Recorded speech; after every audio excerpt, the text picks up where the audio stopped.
It has 3 images associated with it.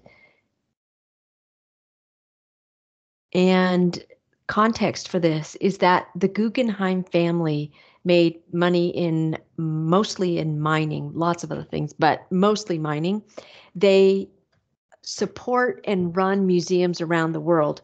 There is this very famous Frank Lloyd Wright Museum here in New York City. Then there is this museum in Venice, which is a standard classic design for a museum. This is, sorry, that's not Venice. That is in Berlin. This is the Venice. Look at that. And this is one that's being built in Abu Dhabi in the Middle East. And this is ours from Bilbao in our set. Here is the town of Bilbao. You can see it's on the coast, and it used to be a shipyard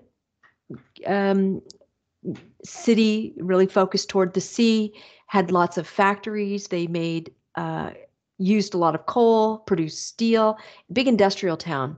They would only get about 25,000 visitors per year because it was a seaside town.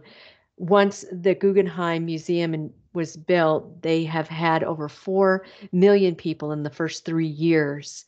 And this is called the Bilbao effect, taking a town that, you know, was a big factory or industrial town that was dying and then bringing it back to life with something new and exciting and artistic, like this Guggenheim Museum.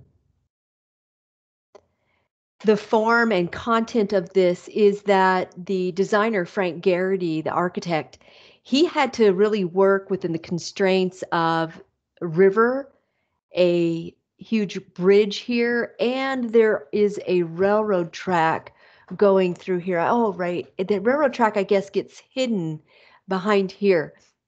But this is a lot of constraint for a building. More form, he wanted to design it in titanium, which typically is super expensive and prohibitive. But there was, for some reason, a decrease in the market price of titanium, which is named for the Titans of Greek mythology. It's stronger than steel. It is less corrosive and very lightweight. And then, interestingly, depending on the sun and the light at the time, it can reflect in either silver or in gold. And it can be curved very easily in order to show it curved, they had to use 3D design software. And so the software that they used allowed them to show exactly where every single panel would be placed on its frame. And this is it getting a bath. Imagine being those guys cleaning this thing. There's clean and there's dirty. So this is it shining in gold. This is considered a deconstructionist masterpiece. So imagine the Parthenon. Right? This is opposite that.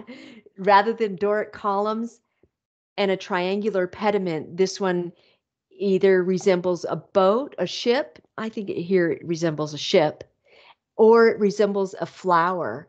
And so the ship, of course, is reminiscent of the fact that it's a former shipyard. And then here's what the flower looks like. Do you see the stem here? We got a flower going on.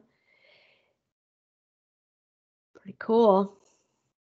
Now, the architect, Frank Gehry, liked the concept of having the spaces inside be engaging and intriguing for visitors.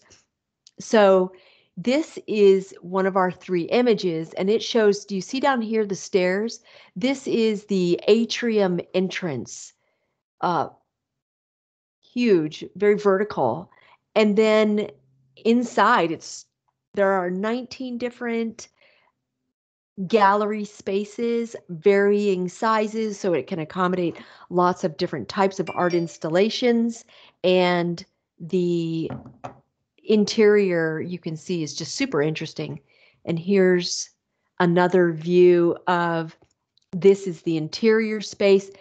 And then normally we see it photographs taken of it from across the river, but this is taking from down a city street, and you can see just its undulating curves.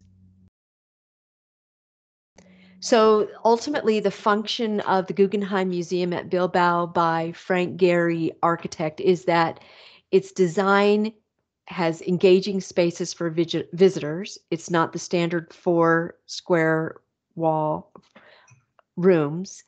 The museum has rejuvenated the city, called the Bilbao effect, and it has changed the view of museums from this really original Greek design to fascinating, interesting, unique forms.